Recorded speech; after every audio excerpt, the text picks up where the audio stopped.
Assalamualaikum warahmatullahi wabarakatuh. Waalaikumsalam warahmatullahi wabarakatuh.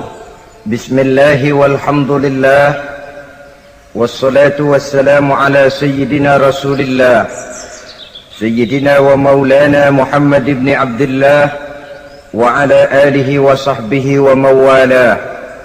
أما بعد سبحانك لا علم لنا إلا ما علمتنا إنك أنت العليم الحكيم لا حول ولا قوة إلا بالله العلي العظيم. Saudara-saudara kaum muslimin rahimakumullah, satu-satunya manusia yang dalam Al-Quran sudah mendapat jaminan ampun dari seluruh dosa yang pernah dikerjakan cuma Rasulullah orangnya. Quran yang menjanjikan liyaghfira lakallahu ma taqaddama min dzambika wa ma ta'akhkhar. Wahai Muhammad, dosamu yang dahulu, dosamu yang sekarang, dosamu yang akan datang kalau memang ada, seluruhnya sudah mendapat jaminan ampun dari Allah Subhanahu wa taala. Orang yang nyata-nyata sudah mendapat jaminan ampun dari segala dosa ini, ibadahnya luar biasa. Luar biasa bagaimana? Sejarah menceritakan beliau kalau sholat malam sampai bengkak kakinya karena rajin sujud. Aisyah menceritakan, satu malam selesai sholat isya saya akan tidur. Saya lihat suami saya sedang sholat, maka saya pun tidur.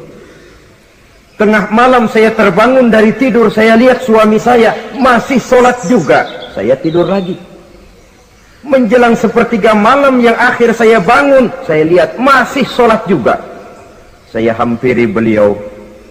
Saya tanya setelah sholatnya usai, "Bang," kata Aisyah, "ada apa yang?" Kata baginda Rasul. Sebab beliau itu, jangan senyum kalau saya katakan yang di sini. Sebab beliau itu pandai sekali menyenangi hati istrinya.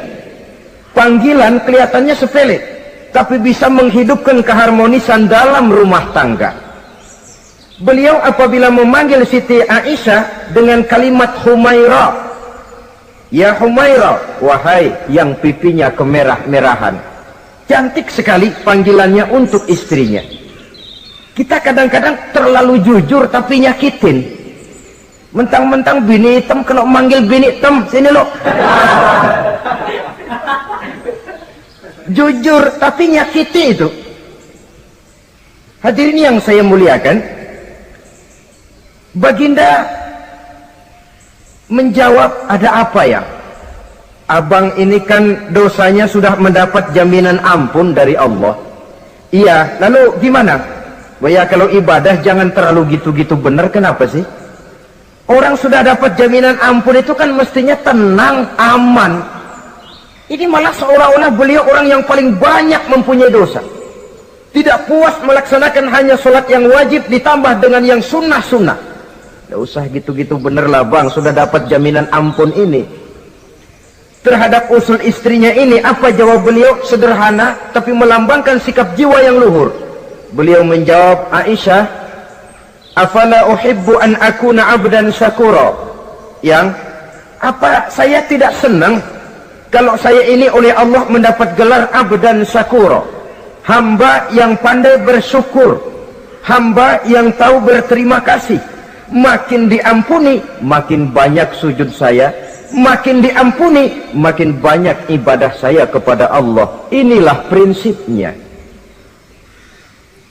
Saudara-saudara, oleh karena ibadahnya demikian rupa, Allah lalu dekat.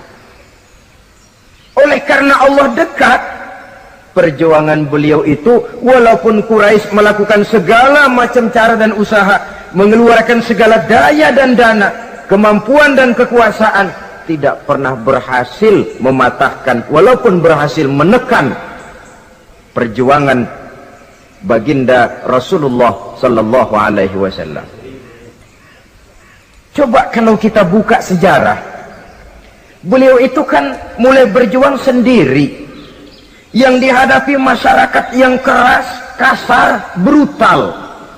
14 abad yang lalu, semenanjung Arabia terkenal sebagai masyarakat yang jahiliyah, di mana maksiat dan munkarat merajalela. Sembahan adalah berhala. Anak perempuan lahir dibunuh hidup-hidup.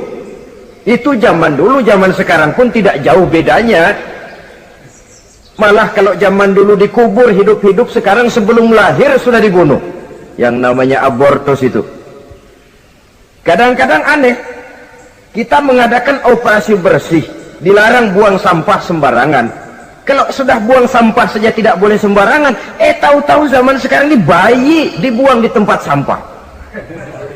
Bukan lagi kertas, bukan lagi kardus, bayi dibuang di comberan. Kan lebih sadis sebenarnya dari jahiliyah 14 abad yang lalu. Judi di zaman dulu 14 abad yang lalu merajalela, menyentuh segala lapisan masyarakat. Di zaman sekarang pun judi tidak kurang hebatnya, cuma tentu dengan bahasa yang lain. Apalagi di zaman sekarang orang pandai menghaluskan bahasa, mensamarkan istilah. Judi disebut sumbangan umpamanya, sehingga orang lalu tidak terasa bermain judi, terasanya ikut nyumbang. Itu sekedar istilah yang merangsang orang sebenarnya. Masyarakat yang semacam ini yang dihadapi oleh baginda Rasul. Diangkat jadi Rasul umur 40 tahun lalu mulai berjuang. Mula-mula secara sembunyi dakwahnya itu. Dari pintu ke pintu, dari rumah ke rumah, dari orang ke orang. Hasilnya 3 tahun gerilya berdakwah, dapat pengikut tidak lebih 11 orang. Sudah tidak digaji, tidak dapat beras, hidup pun miskin. 3 tahun dakwah dapat pengikut 11 orang. Ustadz mana zaman sekarang yang masih mau ngajar? Kalau 3 tahun buka pengajian yang ngaji cuma 11, bubar. Kiai mana yang masih mau buka pondok kalau 3 tahun buka pesantren santrinya cuma 11? Pemimpin mana yang masih mau kampanye kalau 3 tahun kampanye dapat pemilih cuma 11? Bangkrut. Tapi tidak dengan Rasul. 3 tahun berlalu, turun perintah fasda bima tu'mar. Tidak usah berdakwah secara sembunyi, Muhammad sampaikan saja Islam secara terbuka. Mulailah beliau berdakwah secara terbuka, terang-terangan. Mula-mula Quraisy dikumpulkan dekat Ka'bah. Kumpulah Abu Jahal, Abu Lahab, Abu Sufyan dan gembong-gembong Quraisy. Di sana buat pertama kali secara terbuka baginda Rasul pidato.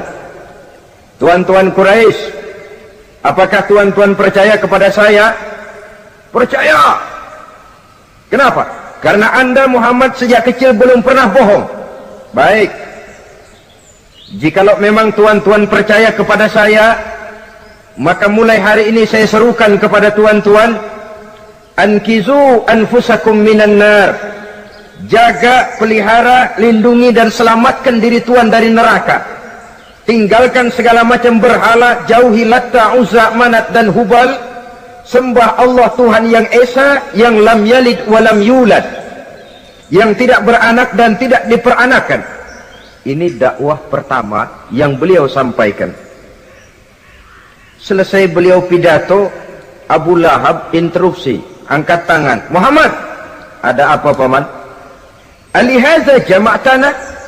Cuma untuk dengar ocehan kayak begini kami dikumpulkan di sini. Tabban laka ya Muhammad. Kalau bahasa kasarnya mau mampus kamu Muhammad. Nabi tidak jawab, Allah yang jawab. Tabbat yada abi lahabi wa tab, ma aghna anhu maluhu wa ma kasab. Bukan Muhammad yang celaka, Abu Lahab lah yang kelak akan menemui kecelakaan. Dakwah terus berlangsung. Ketika dakwah secara terbuka sudah dimulai, hambatan dan tantangan mulai datang. Sejak dari teror mental sampai kepada teror fisik. Dan puncaknya terjadi pada saat beliau berumur 53 tahun, di mana Quraisy mengadakan rapat di satu rumah yang disebut Darul Arqam. Kumpulah di situ dedengkot Quraisy. Siapa lagi kalau bukan Abu Jahal, Abu Lahab? Mereka rapat. rapat pleno lengkap. Setelah rapat dibuka, kata Abu Lahab kepada Abu Jahal, "Jahal, bagaimana ini Muhammad?" "Iya, bagaimana? Apalagi yang belum kita lakukan," kata Abu Jahal. "Kita fitnah sudah, kita caci maki tiap hari, kita lontari kotoran onta, sahabat-sahabatnya kita bantai, tapi mereka tetap tegar." "Iya," kata Abu Jahal, "dan sekarang ini sahabatnya sebagian berangsur-angsur sudah hijrah ke Madinah. Ini pertanda Islam akan berkembang di kota Madinah. Kalau nanti dia berhasil di Madinah lalu menyerbu ke Mekah, alamat habis kita gulung tikar." "Makanya," kata Abu Jahal, "makanya apa? Makanya dari dulu juga saya bilang, kempesin aja itu." Jadi kalau bahasa okemnya kan begitu toh. "Bunuh saja Muhammad, bunuh." "Iya, soal bunuh sih gampang," kata Abu Lahab. "Tapi Muhammad kan tidak keluar dari batu. Dia punya keluarga, sanak famili dan handai tolan. Kalau keluarganya menuntut balas, bagaimana ini?" "Gampang. Kita kan banyak punya suku. Tiap-tiap suku kan punya juara, tukang-tukang pukul. Sewa saja, tiap suku ambil tukang pukulnya, kita kepung rumah Muhammad, bunuh sama-sama. Kalau keluarganya akan menuntut balas, dia akan berhadapan dengan seluruh suku yang ada di semenanjung Arabia ini. Bagaimana, setuju?" "Setuju." "Nah, sudah. Kapan kita bunuh Muhammad?" "Kapan lagi, tidak usah buang waktu. Besok malam." "Ya, besok malam kita bunuh Muhammad. Tapi awas, semua yang ikut rapat di sini, ingat baik-baik, ini rahasia negara. Besok malam kita akan membunuh Muhammad. Siapa yang berani membocorkan rahasia negara ini, supersip, dianggap menghambat program Quraisy. Itu nanti dijatuhi hukuman berat ya. Jaga rahasia baik-baik bahwa besok malam kita akan membunuh Muhammad. Sanggup?" "Sanggup." Rapat selesai. Hadirin boleh bubar ke rumah masing-masing. Pulang. Namanya manusia, bocor juga rahasia ini. Begitu pulang, cerita sama istrinya, "Bu, anu loh Bu." "Apa Pak?" "Saya tadi ikut rapat." "Rapat apa tuh Pak?" "Besok malam akan ada pembunuhan." "Pembunuhan?" "Pembunuhan." "Siapa toh yang mau dibunuh?" "Muhammad." "Tapi jangan bilang-bilang ya, ini rahasia negara." "Ini rahasia negara Bu, jangan bilang-bilang." "Iya Pak, iya." Nah, besok pagi istrinya ngobrol sama tetangganya, "Mbak Ayu, tahu nggak?" "Apa toh?" "Nanti malam akan ada pembunuhan." "Siapa yang mau dibunuh?" "Muhammad." "Loh, sampean tahunya dari mana?" "Suami saya ikut rapat." "Tapi jangan bilang-bilang ya Bu ya, ini rahasia negara. Jangan bilang-bilang, nanti yang satu sampaikan lagi, jangan bilang-bilang, terus jangan bilang-bilang." Akhirnya berita tersebar, sehingga pagi hari itu sebagian besar penduduk Mekah sudah tahu kalau nanti malam akan ada pembunuhan. Maka lepas zuhur, Mekah itu mulai tegang. Yang simpati, "Aduh kasihan Muhammad, nanti malam akan dibunuh." Yang tidak senang, "Mampus, biar dia rasain, ntar malam." Saudara-saudara, begitu maghrib berbunyi sudah, udara mulai gelap, penduduk Mekah sudah kunci pintu seperti ada jam malam. Sepi, sesepi-sepinya. Tutup pintu, kunci, bukan tidur, ngintip dari dalam. Lepas jam 8 malam, makin tegang. Masing-masing penduduk ngintip dari pintunya. Sudah berangkat belum orang yang mau bunuh Muhammad? Sudah berangkat belum? Kira-kira jam 9 ini, tukang-tukang pukul lewat mau ngepung rumah Muhammad untuk membunuh beliau. Begitu masuk Mekah, penduduk sudah kunci pintu, tapi mereka tahu kalau semua ngintip. Wah, makin hebat ini yang pemuka Quraisy ini, tukang-tukang pukul ini. Jalannya dibuat gagah-gagah, barisnya dibuat hebat-hebat. Itu injekan tanahnya dalam baris dibuat kencang-kencang, brok, brok, brok, brok, kayak serdadu baris. Lewat dekat rumah penduduk pakai batuk lagi. Yang dari dalam ngintip makin ciut. Wah, ini dia yang mau bunuh Muhammad ini.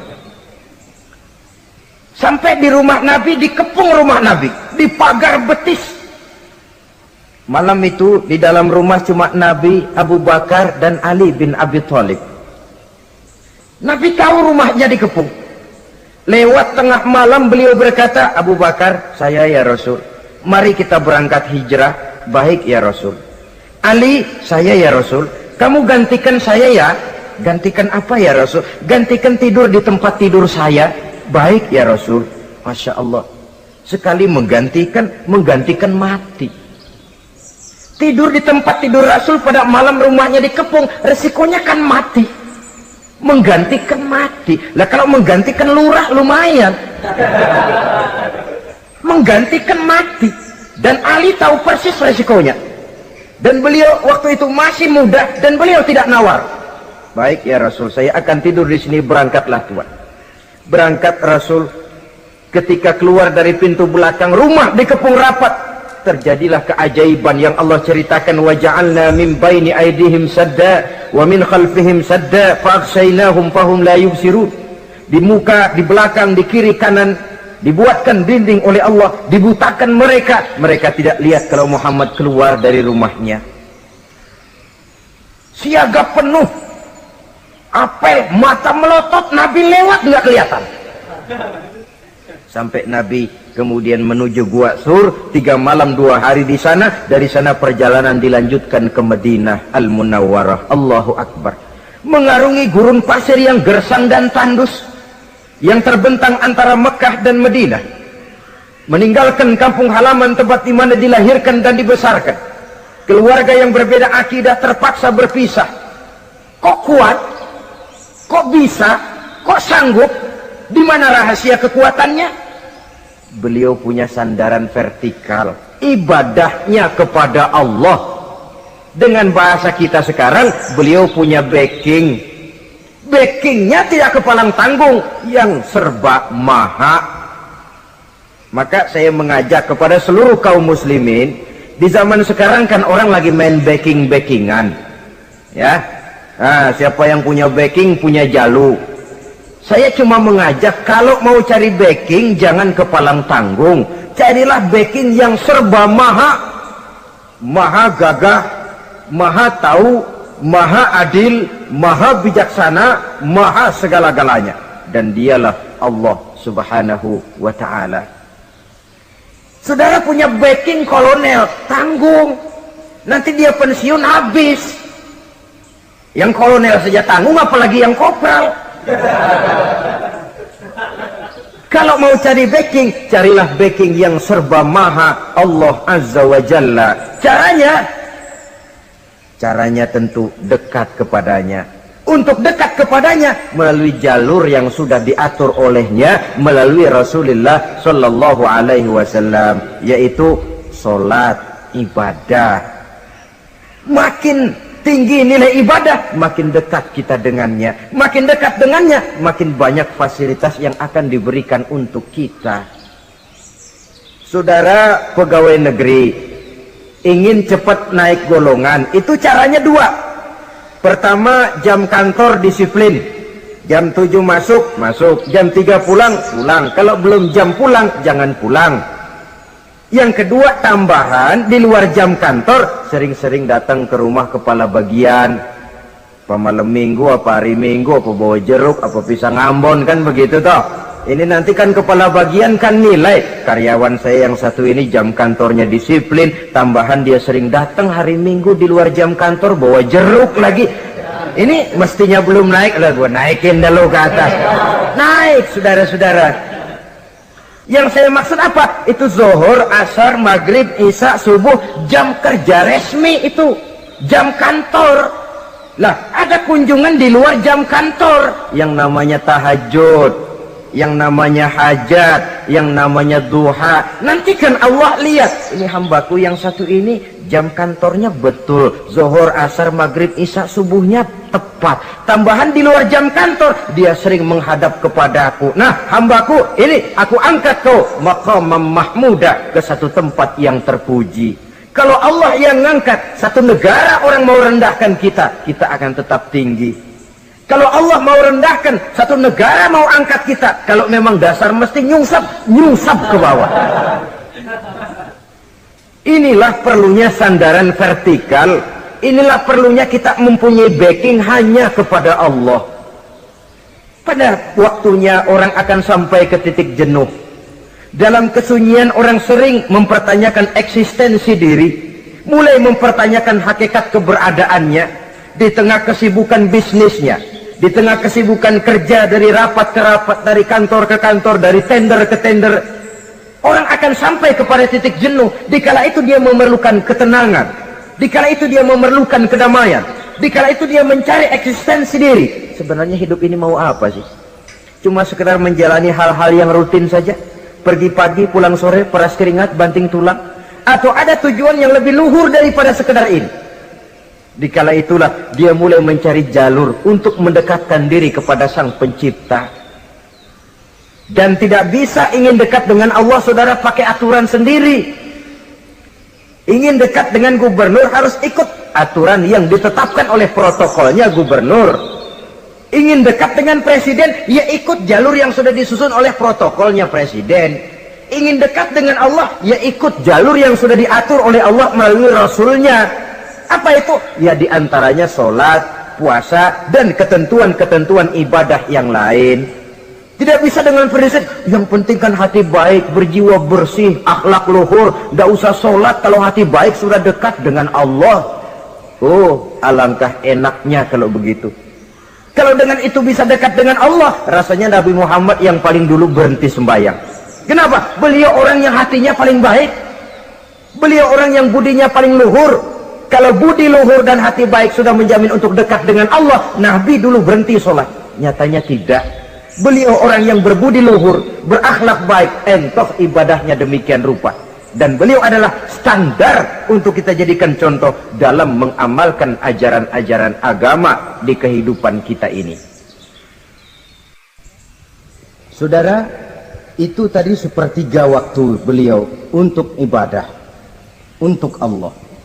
Sepertiga yang kedua dari waktu beliau adalah untuk tugas.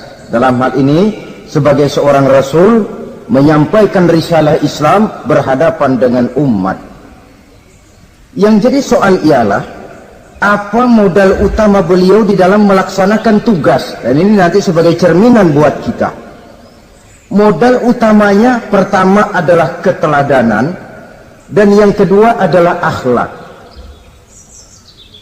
Sekarang ini kita hampir nyaris mengalami berbagai macam krisis. Yang paling santer kita dengar adalah krisis wibawa. Ada pak guru dicegat muridnya di jalanan, dipukulin karena nggak naik kelas katanya. Nampaknya guru nggak lagi berwibawa. Di satu pihak mungkin karena si guru tidak bisa digugu dan ditiru, di lain pihak juga murid tidak lagi mengenal arti rasa hormat kepada pak guru. Nah, kenapa krisis wibawa timbul? Karena tidak ada keteladanan. Adapun Rasul, wibawa beliau timbul di tengah umat karena keteladanan ini. Apapun yang beliau ajarkan kepada umat, beliau adalah pelaksana pertama. Dengan kata lain, satunya kata dan perbuatan. Ini yang sangat diperlukan di zaman kita sekarang. Bukan cuma sekedar simposium, muktamar, kongres, rapat besar dengan keputusan bertumpuk-tumpuk kertas di atas meja, tetapi tidak pernah terrealisir dalam kehidupan. Yang kita perlukan adalah satunya kata dan perbuatan, bahwa kalau itu yang diucapkan, itu yang diterapkan. Kalau itu yang diteorikan, itu yang dikerjakan. Keteladanan. Yang kedua, rahasia sukses beliau dalam melaksanakan tugas berhadapan dengan umat, akhlak. Beliau tidak menyampaikan Islam ini dengan kekerasan, tidak juga dengan bujuk rayu harta, tidak pula dengan menakut-nakuti orang. Belum pernah kita baca dalam sejarah beliau teriak-teriak, awas yang tidak masuk Islam dipecat jadi orang Arab. Tidak. Atau dengan bujuk rayu, ayo siapa masuk Islam super mie 2 bungkus? Tidak. Sebab kebenaran tidak bisa dipupuk dengan materi. Kebenaran adalah soal keyakinan, dan keyakinan adalah soal batin. Orang yang beragama karena tertarik kepada super mie, orang yang beragama karena tertarik kepada pakaian, kepada obat-obatan, nilai imannya dipupuk dengan materi. Dan usaha seperti itu sama saja dengan menegakkan benang basah. Dia percaya kepada sesuatu yang dia tidak mengerti. Dia yakin kepada sesuatu yang dia tidak tahu apa bentuk yang dia yakini itu. Alangkah malang dan kasihannya orang yang beragama seperti ini. Tidak demikian dengan Rasul. Islam ini adalah satu keyakinan. Keyakinan terhadap kebenaran hanya bisa ditegakkan dalam nurani manusia yang paling mendasar. Karena itu dia tidak bisa dipaksakan. Dan itu pula sebabnya Quran punya prinsip la ikraha fid din. Tidak ada paksaan dalam beragama. Mau Islam silahkan, tidak mau Islam silahkan. Allah tidak memaksa. Tapi ayat ini jangan disalah pakai. Tidak pernah sholat, ditanya orang, kamu kan Islam kok tidak sholat? La ikraha fid din dong. Salah pakai. Yang tidak ada paksaan dalam beragama itu untuk orang di luar Islam.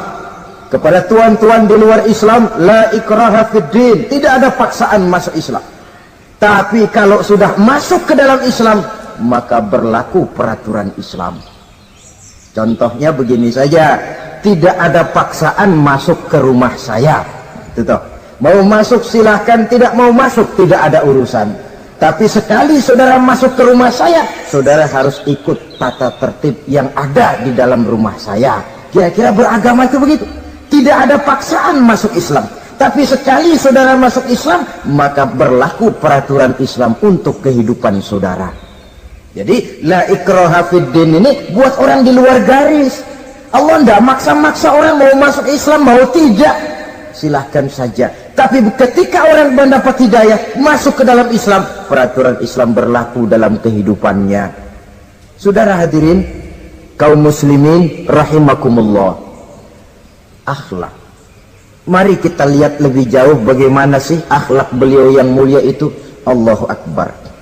Kalau orang berakhlak kepada teman itu sih biasa. Tapi berakhlak kepada musuh, ini yang luar biasa. Ini yang agaknya Allah saja memuji beliau. Wa innaka la'ala khuluqin azim. Engkau Muhammad benar-benar berada di atas budi pekerti yang luhur dan terpuji. Kalau saya baik kepada orang yang memang baik kepada saya, logis toh, wajar, memang harusnya. Tapi berbuat baik kepada orang yang jahat terhadap saya, ini yang tidak setiap orang bisa. Nah, sebab itu saya tidak ingin menceritakan akhlak beliau kepada sahabat, namanya juga kepada sahabat. Saya akan kutip beberapa riwayat yang menceritakan bagaimana akhlak beliau kepada orang yang nyata-nyata memusuhinya. Berbagai riwayat menceritakan bagaimana beliau ketika di Taif dilontari orang dengan batu, yang melontari beliau malah mendapat doa, Allahumma hdi qaumi fa innahum la ya'lamun. Ya Allah, berikan hidayah, berikan petunjuk kepada yang mereka yang melontari saya dengan batu, karena mereka tidak tahu. Kalau saja mereka tahu, mereka tidak akan melontari saya dengan batu. Ya Allah, berikan hidayah kepada mereka. Padahal ketika itu malaikat Jibril menawarkan jasa, Muhammad, kalau kamu mau orang yang melontari kau dengan batu itu hancur, saat ini juga saya angkat Jabal Uhud, saya timpakan mereka biar mati semua. Mau Muhammad? Jangan Jibril, mereka tidak tahu. Kalau saja mereka tahu, mereka tidak akan melontari saya dengan batu. Lebih baik doakan mereka supaya mendapat hidayah dari Allah. Dalam kondisi kepepet, dilontari dengan batu, malaikat Jibril datang menawarkan jasa. Beliau lebih memilih mendoakan orang yang berbuat jahat itu. Ya Allah, bukan main. Umumnya kita kan kalau lagi kepepet ada yang nolongin, girang bener. Andai kata kita yang jadi nabi disambitin orang, datang malaikat Jibril nawarin, bagaimana sikap? Abisin aja dah.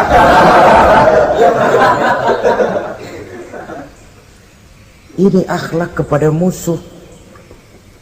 Ketika beliau selesai sholat zuhur, istirahat rebah-rebah, tidur-tiduran di bawah pohon kurma, datang orang kafir yang bernama Daksur yang sudah lama mengintip-ngintip, mencabut dan menghunus pedang. Muhammad, kalau ini saat saya tebas batang lehermu, siapa yang akan menolong engkau? Tidak ada. Yang akan menolong saya Daksur? Iya, Allah yang akan menolong saya. Mendengar Allah, Daksur gemetar, keringat dingin bercucuran, pedang jatuh ke bawah, diambil oleh Rasul pedangnya, dibalikkan ke leher Daksur. Kalau sekarang saya yang tebas batang lehermu Daksur, siapa yang akan menolong kamu? Tidak ada ya Rasul, kecuali kalau kau mau memaafkan saya. Baik, ambillah kembali pedangmu, kau saya maafkan, dan jangan ulangi lagi perbuatan semacam ini. Lain saat beliau sedang tawaf, diikuti oleh seorang Quraisy kafir. Sambil tawaf, ini kafir Quraisy sudah bawa pisau. Dia pikir, nanti di satu sudut yang agak gelap saya tikam Muhammad dari belakang, saya bunuh dia. Jadi kafir ini pura-pura ikut tawaf. Jahatnya orang kafir itu kan begitu, tawaf ya ikut pura-pura tawaf, ada kesempatan sikat dari belakang. Putaran pertama belum ada kesempatan, putaran kedua makin tegang. Pokoknya begitu tempat agak gelap, cabut pisau, hantam saja sudah Muhammad, biar mati sekali di sini.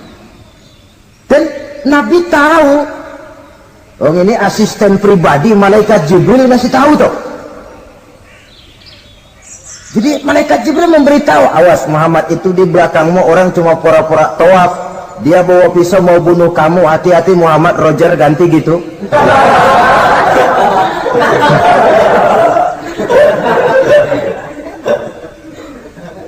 Tahu persis beliau.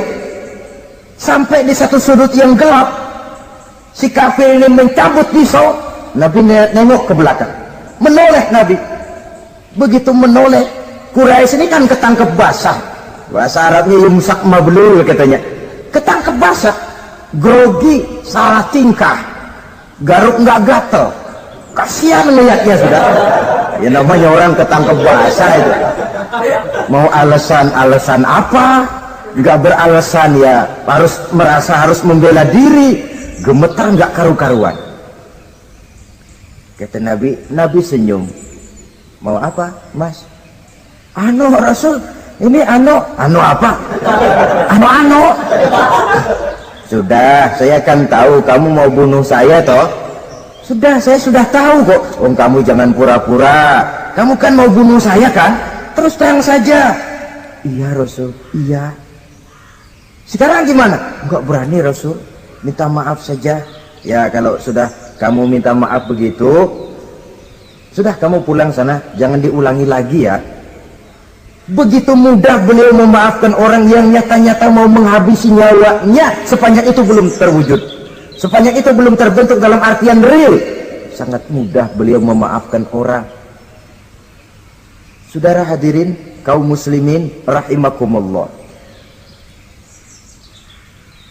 pemaaf, lapang dada, toleransi, menghargai pendapat para sahabatnya, ini sederetan dari akhlak yang terpuji. Sehingga karena keluhuran akhlak inilah yang menyebabkan orang tertarik masuk ke dalam Islam. Beliau berprinsip apa? Basiru wala tunaffiru, yasiru wala tu'asiru. Gembirakan orang, jangan ditakut-takuti. Mudahkan persoalan orang, jangan dibikin sulit. Ini kan satu prinsip yang sangat baik dalam melaksanakan dakwah, dalam menyampaikan misi. Apapun tugas kita di masyarakat, sebagai pegawai pemerintahan, pejabat negara, pedagang, pengusaha, seniman, ustadz, mubaligh, kiai, ulama, dalam berbagai profesi, modal utama untuk sukses adalah akhlak. Sebab hati kita yang tahu cuma Allah. Orang lihat penampilan kita, orang lihat muka kita. Sebab itu Nabi katakan, innakum la tas'una nasa bi amwalikum walakin yas'uhum minhum bastul wajhi wa husnul khuluqi.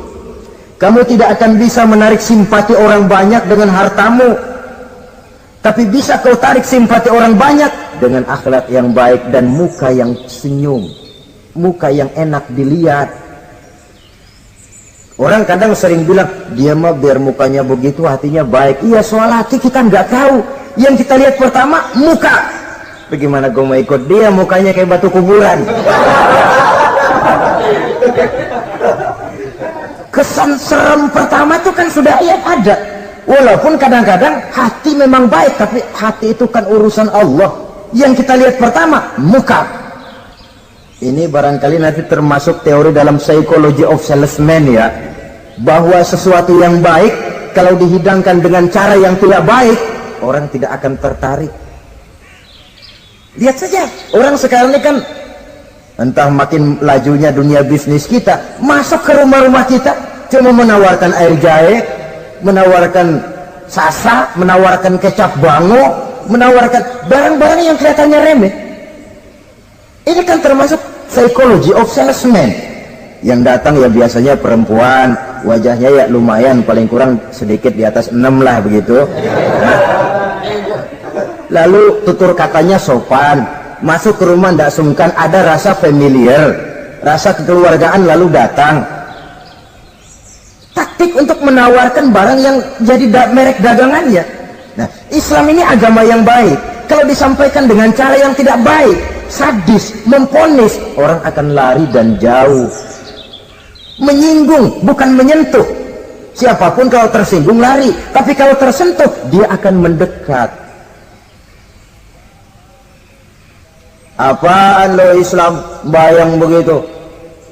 Mikirnya anak, gue sembayang diomelin, mendingan kagak sembayang sekalian ketahuan. Saudara hadirin yang saya muliakan, ini yang diberikan contoh oleh baginda Nabi. Apapun tugas kita, pedagang utamakan akhlak, petani utamakan akhlak, seniman utamakan akhlak, mubaligh utamakan akhlak, pejabat negara utamakan akhlak, pelayan dan pengabdi masyarakat utamakan akhlak. Saudara hadirin yang saya hormati, kaum muslimin yang berbahagia. Jadi untuk sukses di masyarakat, untuk sukses di tempat tugas, modal utama adalah akhlak. Dan ini yang dicantikan contoh dari Nabi kita Muhammad sallallahu alaihi wasallam. Sepertiga waktunya untuk tugas. Dalam menjalankan dan melaksanakan tugas sebagai seorang rasul, menyampaikan risalah Islam, berhadapan dengan umat, modal utamanya adalah akhlak. Demikian juga kita di masyarakat. Dan akhlak itu memang harus dibiasakan sejak kita kecil, sehingga dengan demikian nilai-nilai yang baik akan terus terbawa sampai di hari tua kita. Saudara-saudara, rasanya kehancuran satu bangsa dimanapun di dunia ini selalu dimulai dengan kehancuran akhlak daripada bangsa itu sendiri. Dan kehancuran akhlak itu bisa saja terjadi di tengah kemakmuran ekonomi, di tengah maju dan canggihnya teknologi. Kapan? Apabila pegangan orang kepada agama sudah lemah dan rapuh. Kita tengok di negara-negara di sebelah barat kita, kemajuan teknologi yang tidak diimbangi dengan kuatnya pegangan orang kepada agama telah melahirkan budaya-budaya yang merendahkan martabat manusia. Lahirlah kebudayaan hipis, lahirlah kebudayaan nudis, hidup serba bosan dengan ini dan itu karena segalanya sudah dimiliki, rumah mentereng, jumlah kendaraan sejumlah keluarga, kapal pesiar di laut mewah, pesawat udara punya, setelah ini punya ini ada, semua ada, titik jenuh sampai. Mau apa semua ini? Akhirnya ingin hidup apa adanya, tidur di goa-goa, tidur di kaki-kaki gunung, tidur di hutan belantara, pakaian kumel. Itu hipis-hipis yang datang kemari, yang pakaiannya kumuh, tambelan, lepis belel, padahal di kantongnya cek, travel cek, dolar. Lain hipis kita, emang benar-benar gembel.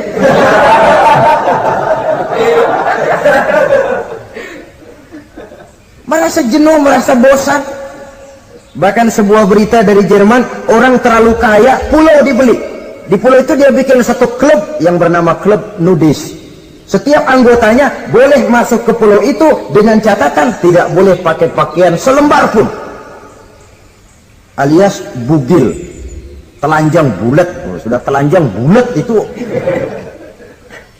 Dan di sana berlakulah apa yang disebut serba boleh. Jadi kalau di sana kesana saudara bawa istri masuk anggota, ya silahkan saja. Istilah tukar pakai, simpan pinjam, bisa-bisa saja, asal suka sama suka. Asal perbuatan yang dianggap tidak merugikan orang lain, suka sama suka, sudah tidak bisa dituntut oleh norma yang berlaku. Ya. Itulah sebabnya kita sering prihatin bahwa kemajuan sering membawa pergeseran nilai. Apabila kita tidak bisa menghindarkan diri dari proses pergeseran nilai, setidaknya kan kita bisa menjaga diri jangan sampai hanyut oleh nilai-nilai yang negatif. Akhlak, baik sebagai muslim, baik sebagai bangsa Indonesia yang berkepribadian luhur, itu merupakan cerminan kita. Saya prihatin, belum lama diselenggarakan kontes bibir terindah. Kontes bibir terindah itu kira-kira apa manfaatnya? Apa yang jadi ukuran? Dan bukankah bibir karunia Tuhan? Ya kalau yang bibirnya mungil bisa ikut kontes lah, kalau yang jebleh gitu.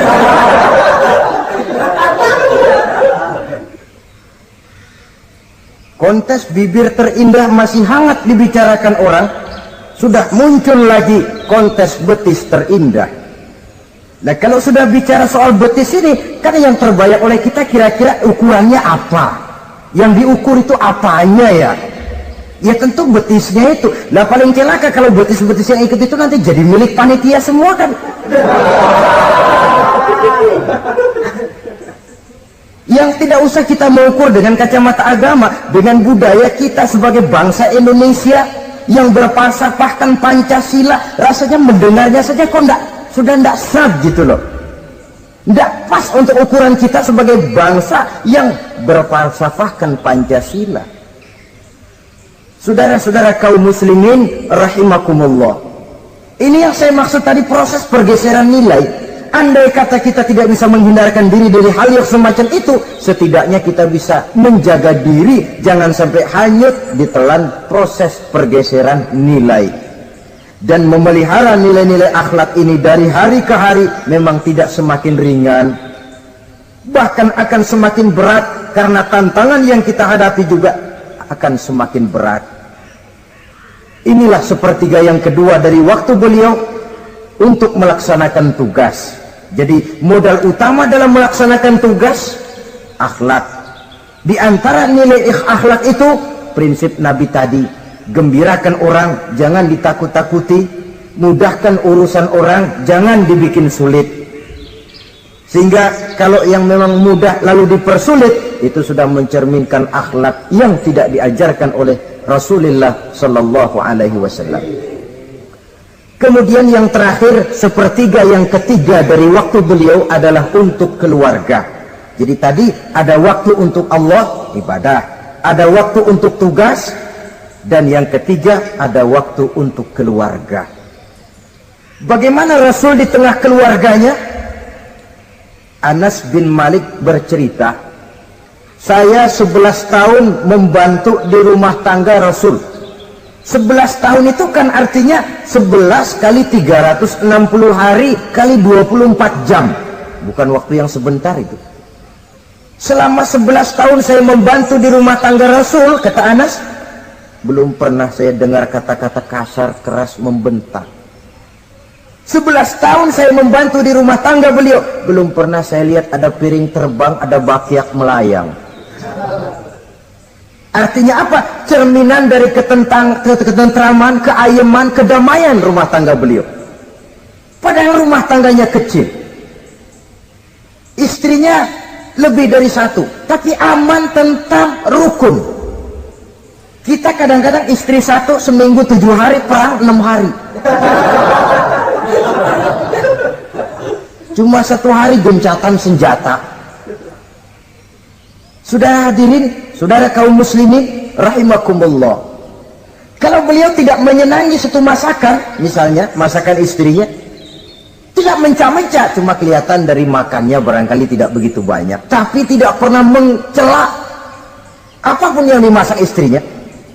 Senang ya dimakan, tidak senang ya dimakan karena menghargai lelah jerih payahnya istri.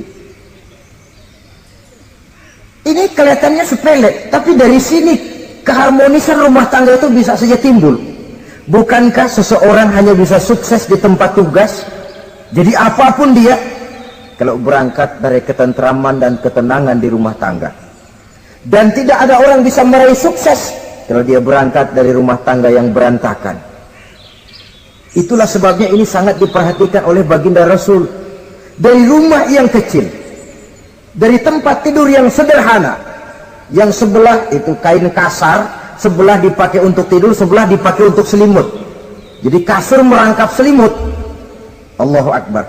Tapi dari rumah tangga yang semacam itu keluar ucapan baiti jannati, rumah tanggaku laksana surga bagiku. Di mana sih rahasianya? Karena rumah tangga beliau didirikan di atas ajaran agama. Agama membuat suami istri tahu hak dan tahu kewajiban. Kalau kewajiban dilaksanakan, hak diberikan, akan timbul saling pengertian. Apabila ada pengertian, akan timbul ketenangan, dan ketenangan adalah tangga utama untuk mencapai rumah tangga bahagia. Apalah artinya? Seperti banyak istilah orang, rumah bertingkat, uang banyak berlipat-lipat, kendaraan serba mengkilat, istri pun cantik memikat, kadang-kadang jumlahnya 4, tapi tiap hari kiamat. Tidak pernah ada ketenangan dan kedamaian di rumah itu. Saudara hadirin, lebih celaka lagi sudah rumah gubuk berantem melulu. Sudah kiamat itu, sudah kiamat.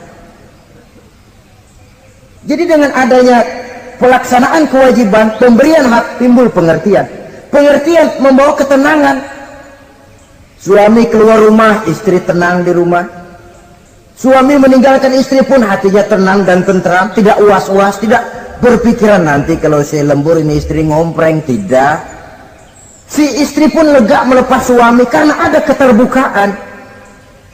Ini kan menurut angket terakhir loh ya, yang diadakan oleh beberapa majalah di ibu kota ini, di ibu kota katanya, dari sejumlah laki-laki yang disebarkan angket, ternyata jika ada 3 laki-laki, 2 nyeleweng. Jadi angka penyelewengan itu 2/3 dari jumlah laki-laki itu menyeleweng katanya. Ya mudah-mudahan yang kumpul di sini termasuk 1/3 yang nggak nyeleweng itulah. Dan tidak semua bentuk penyelewengan itu karena alasan ekonomi, bukan pula karena alasan ketidaksetiaan istri, tapi merupakan cerminan dari sikap hidup di mana orang jauh dari nilai-nilai agama, sehingga penyelewengan itu dianggap sesuatu yang manusiawi, biasa-biasa saja, bahkan kadang-kadang ikut membentuk status sosial, melahirkan kebanggaan. Innalillahi. Orang kalau sudah bangga nyeleweng bangga, nah, itu kiamat sudah. Sama saja, bikin dosa ketawa, waduh, itu malaikat gemes benar. Udah bikin dosa cengengesan, cengir, udah ada rasa nyesel, udah ada rasa takut, udah ada rasa bersalah, just biasa gitu. Saudara hadirin yang saya muliakan, ini kan cerminan dari rapuhnya pegangan orang kepada agama. Jadi untuk membina rumah tangga yang bahagia ini, 1/3 dari waktu untuk di tengah keluarga menghidupkan nilai-nilai agama di rumah tangga kita. Oleh karenanya, pada bagian akhir dari pertemuan yang singkat ini, saudara-saudara, saya mengajak, marilah pandai-pandai membagi dan mengatur waktu. Ada waktu untuk Allah, ada waktu untuk tugas, ada waktu untuk keluarga. Syukur kalau ada keseimbangan. Tapi kalau tidak, istilah usul fikih itu tatimul aham minal muhim, mendahulukan yang terpenting dari yang penting. Kalau ada 3 persoalan semuanya penting, tentu di antara 3 ini kan ada yang lebih penting, yang itulah yang dikerjakan lebih dulu. Dan ini tidak berarti bahwa penjatahan waktunya harus sama. Untuk ibadah dalam sehari semalam sekian jam, untuk tugas sekian jam, untuk keluarga sekian jam. Tidak bisa kita targetkan begitu. Dan yang dimaksud di sini pun adanya pengaturan. Pengaturan tidak berarti bahwa harus sama waktunya, tidak. Kita melihat kepentingannya. Saudara hadirin, sama saja di zaman sekarang, kalau dengan pembangunan kita ingin menciptakan pemerataan di kalangan rakyat, itu tidak berarti bahwa rakyat Indonesia ini standar ekonomi harus sama semua seperti yang dicita-citakan komunis. Tidak bisa. Menciptakan pemerataan artinya kalau yang kaya bisa semakin kaya, kenapa yang miskin tidak bisa naik jadi sedikit kaya? Dan artinya menciptakan kesempatan kepada setiap penduduk Indonesia untuk merubah tahap dan taraf kehidupannya. Demikian juga adanya pengaturan waktu. Bukan berarti untuk Allah sekian jam, keluarga sekian jam, tugas sekian jam. Sebab jam-jam ini sulit kita jatahkan. Kadang-kadang tugas, kadang-kadang keluarga, kadang-kadang ibadah kita sedang gandrung. Yang penting ada keseimbangan dalam cara kita mengatur waktu itu. Nah, saudara-saudara, demikianlah pertemuan dan pembicaraan kita kali ini. Terima kasih atas segala perhatian. Mohon maaf atas segala kekurangan. Usikum wa nafsi bitaqwallah. Wassalamualaikum warahmatullahi wabarakatuh. Waalaikumsalam warahmatullahi wabarakatuh.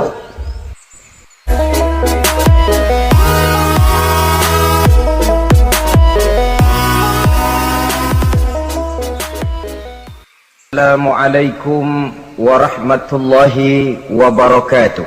Waalaikumsalam warahmatullahi wabarakatuh.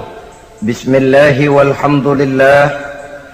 Wassalatu wassalamu ala sayyidina rasulillah Sayyidina wa maulana Muhammad ibn Abdullah wa ala alihi wa sahbihi wa mawalah. أما بعد سبحانك لا علم لنا إلا ما علمتنا إنك أنت العليم الحكيم لا حول ولا قوة إلا بالله العلي العظيم. Saudara-saudara kaum muslimin rahimakumullah, satu-satunya manusia yang dalam Al-Quran sudah mendapat jaminan ampun dari seluruh dosa yang pernah dikerjakan cuma Rasulullah orangnya. Quran yang menjanjikan liyaghfira lakallahu ma taqaddama min dzambika wa ma ta'akhkhar. Wahai Muhammad, dosamu yang dahulu, dosamu yang sekarang, dosamu yang akan datang kalau memang ada, seluruhnya sudah mendapat jaminan ampun dari Allah Subhanahu wa taala. Orang yang nyata-nyata sudah mendapat jaminan ampun dari segala dosa ini, ibadahnya luar biasa. Luar biasa bagaimana? Sejarah menceritakan beliau kalau sholat malam sampai bengkak kakinya karena rajin sujud. Aisyah menceritakan, satu malam selesai sholat isya saya akan tidur. Saya lihat suami saya sedang sholat, maka saya pun tidur. Tengah malam saya terbangun dari tidur, saya lihat suami saya masih sholat juga. Saya tidur lagi. Menjelang sepertiga malam yang akhir saya bangun, saya lihat masih sholat juga. Saya hampiri beliau. Saya tanya setelah sholatnya usai, "Bang," kata Aisyah, "ada apa yang?" Kata baginda Rasul, "Sebab beliau itu," jangan senyum kalau saya katakan yang di sini, sebab beliau itu pandai sekali menyenangi hati istrinya. Panggilan kelihatannya sepele, tapi bisa menghidupkan keharmonisan dalam rumah tangga. Beliau apabila memanggil Siti Aisyah dengan kalimat Humaira, "Ya Humaira," wahai yang pipinya kemerah-merahan. Cantik sekali panggilannya untuk istrinya. Kita kadang-kadang terlalu jujur tapi nyakitin. Mentang-mentang bini hitam, kalau manggil bini hitam, sini lo. Jujur tapi nyakiti itu. Hadirin yang saya muliakan, baginda menjawab, "Ada apa ya? Abang ini kan dosanya sudah mendapat jaminan ampun dari Allah." "Iya, lalu gimana?" "Ya kalau ibadah jangan terlalu gitu-gitu benar." "Kenapa sih?" "Orang sudah dapat jaminan ampun itu kan mestinya tenang, aman. Ini malah seolah-olah beliau orang yang paling banyak mempunyai dosa. Tidak puas melaksanakan hanya sholat yang wajib ditambah dengan yang sunnah-sunnah. Tidak usah gitu-gitu, bener lah bang, sudah dapat jaminan ampun ini. Terhadap usul istrinya ini, apa jawab beliau? Sederhana tapi melambangkan sikap jiwa yang luhur. Beliau menjawab, Aisyah, afala uhibbu an akuna abdan syakura. Yang apa saya tidak senang kalau saya ini oleh Allah mendapat gelar abdan syakura, hamba yang pandai bersyukur, hamba yang tahu berterima kasih. Makin diampuni, makin banyak sujud saya, makin diampuni, makin banyak ibadah saya kepada Allah. Inilah prinsipnya. Saudara-saudara, oleh karena ibadahnya demikian rupa, Allah lalu dekat. Oleh karena Allah dekat, perjuangan beliau itu, walaupun Quraisy melakukan segala macam cara dan usaha, mengeluarkan segala daya dan dana, kemampuan dan kekuasaan, tidak pernah berhasil mematahkan, walaupun berhasil menekan perjuangan baginda Rasulullah sallallahu alaihi wasallam. Coba kalau kita buka sejarah, beliau itu kan mulai berjuang sendiri, yang dihadapi masyarakat yang keras, kasar, brutal. 14 abad yang lalu, semenanjung Arabia terkenal sebagai masyarakat yang jahiliyah, di mana maksiat dan munkarat merajalela, sembahan adalah berhala, anak perempuan lahir dibunuh hidup-hidup. Itu zaman dulu, zaman sekarang pun tidak jauh bedanya. Malah kalau zaman dulu dikubur hidup-hidup, sekarang sebelum lahir sudah dibunuh. Yang namanya abortus itu. Kadang-kadang aneh, kita mengadakan operasi bersih, dilarang buang sampah sembarangan. Kalau sudah buang sampah saja tidak boleh sembarangan, tahu-tahu zaman sekarang ini bayi dibuang di tempat sampah. Bukan lagi kertas, bukan lagi kardus, bayi dibuang di comberan. Kan lebih sadis sebenarnya dari jahiliyah 14 abad yang lalu. Judi di zaman dulu 14 abad yang lalu merajalela, menyentuh segala lapisan masyarakat. Di zaman sekarang pun judi tidak kurang hebatnya, cuma tentu dengan bahasa yang lain. Apalagi di zaman sekarang orang pandai menghaluskan bahasa, mensamarkan istilah. Judi disebut sumbangan umpamanya, sehingga orang lalu tidak terasa bermain judi, terasanya ikut nyumbang. Itu sekedar istilah yang merangsang orang sebenarnya. Masyarakat yang semacam ini yang dihadapi oleh baginda Rasul, diangkat jadi Rasul umur 40 tahun lalu mulai berjuang. Mula-mula secara sembunyi dakwahnya itu, dari pintu ke pintu, dari rumah ke rumah, dari orang ke orang. Hasilnya 3 tahun gerilya berdakwah, dapat pengikut tidak lebih 11 orang. Sudah tidak digaji, tidak dapat beras, hidup pun miskin. 3 tahun dakwah, dapat pengikut 11 orang. Ustadz mana zaman sekarang yang masih mau ngajar? Kalau 3 tahun buka pengajian, yang ngaji cuma 11, bubar. Kiai mana yang masih mau buka pondok? Kalau 3 tahun buka pesantren, santrinya cuma 11.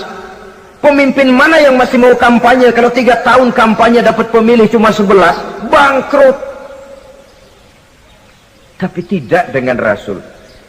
3 tahun berlalu, turun perintah fasda bima tu'mar. Tidak usah berdakwah secara sembunyi, Muhammad, sampaikan saja Islam secara terbuka. Mulailah beliau berdakwah secara terbuka, terang-terangan. Mula-mula Quraisy dikumpulkan dekat Ka'bah. Kumpulah Abu Jahal, Abu Lahab, Abu Sufyan dan gembong-gembong Quraisy. Di sana buat pertama kali secara terbuka baginda Rasul pidato. Tuan-tuan Quraisy, apakah tuan-tuan percaya kepada saya? Percaya. Kenapa? Karena Anda Muhammad sejak kecil belum pernah bohong. Baik.